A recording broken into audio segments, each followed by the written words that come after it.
रात के करीब 12 बजे थे। 40 साल का रवि अपने कमरे में सोया हुआ था।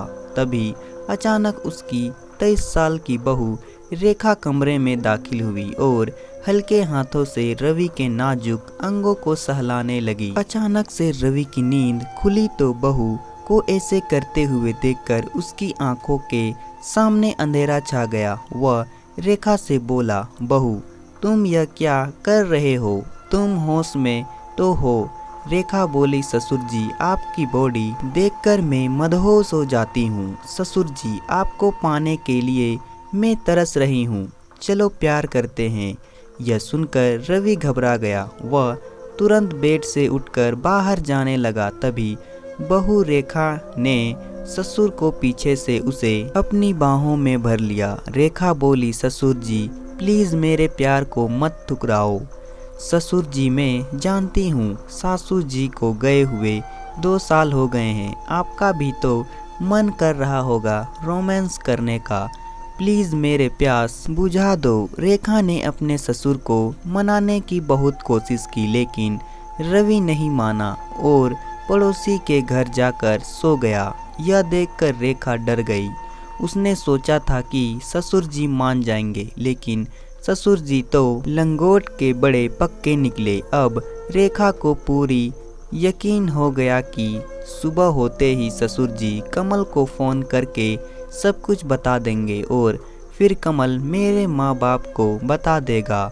सुबह होते ही रवि जैसे ही घर आया तो रेखा ने अपने ससुर के पैर पकड़ लिए और उससे माफ़ी मांगते हुए बोली, ससुर जी मुझसे बहुत बड़ी भूल हो गई है। यह बात आप किसी को मत बताना, नहीं तो मैं कहीं मुंह दिखाने लायक नहीं रहूंगी। तभी रवि ने बोला, तूने जो कुकर्म करने की कोशिश की है तुझे उसकी सजा तो मिलकर ही रहेगी।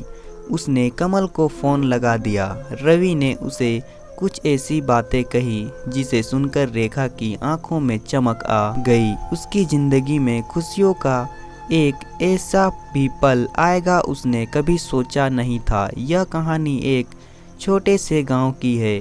यहाँ के रहने वाले रवि आर्मी से रिटायर्ड हुए थे। रवि अपनी बहू और 3 साल के पोते के साथ रहते थे क्योंकि उसकी पत्नी का देहांत हो चुका था।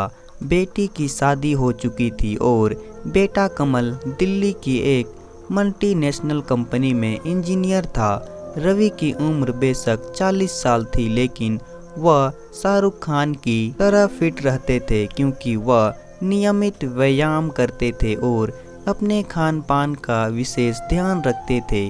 कमल साल भर में एक बार घर आता था, लिहाजा रेखा को जिस्म की भूख सताने लगी थी। ससुर का गठीला बदन देखकर रेखा को लगता था अगर ससुर जी के साथ मेरे संबंध एक बार हो गया तो वह मेरी प्यास बुझा सकते हैं। हम दोनों का प्रोग्राम चलता रहेगा, किसी को शक भी नहीं होगा।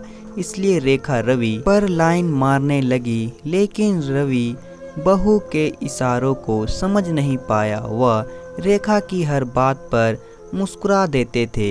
यह देखकर रेखा का हौसला बढ़ गया और एक रात को वह बेटे के सो जाने के बाद ससुर के कमरे में घुस गई, लेकिन रवि ने यह गलत काम करने से मना कर दिया और ज़्यादा बात ना करते हुए पड़ोसी के घर सो गया था। और अब रवि समझ गया था कि बहू को सर्विस की सख्त ज़रूरत है। अगर वक्त रहते इसका इंतजाम नहीं किया गया तो वह बाहर किसी से भी संबंध बना सकती है, जिस वजह से बदनामी तो होगी ही, साथ ही मेरे बेटे का परिवार भी तबाह हो जाएगा।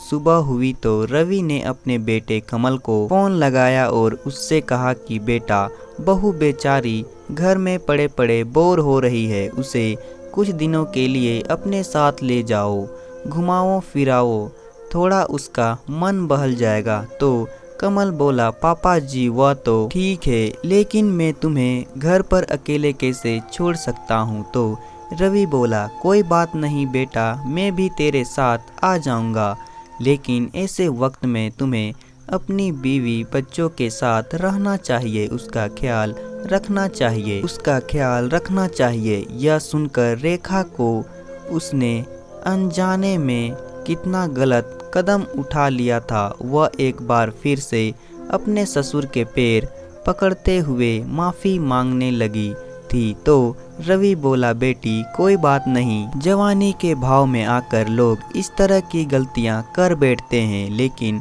याद रखना भविष्य में कभी भी अपने पति के सिवा किसी और के साथ ऐसा करने के बारे में सोचना भी मत। तो दोस्तों, कहानी पसंद आए तो वीडियो को लाइक करें और साथ ही साथ चैनल को सब्सक्राइब भी कर दे।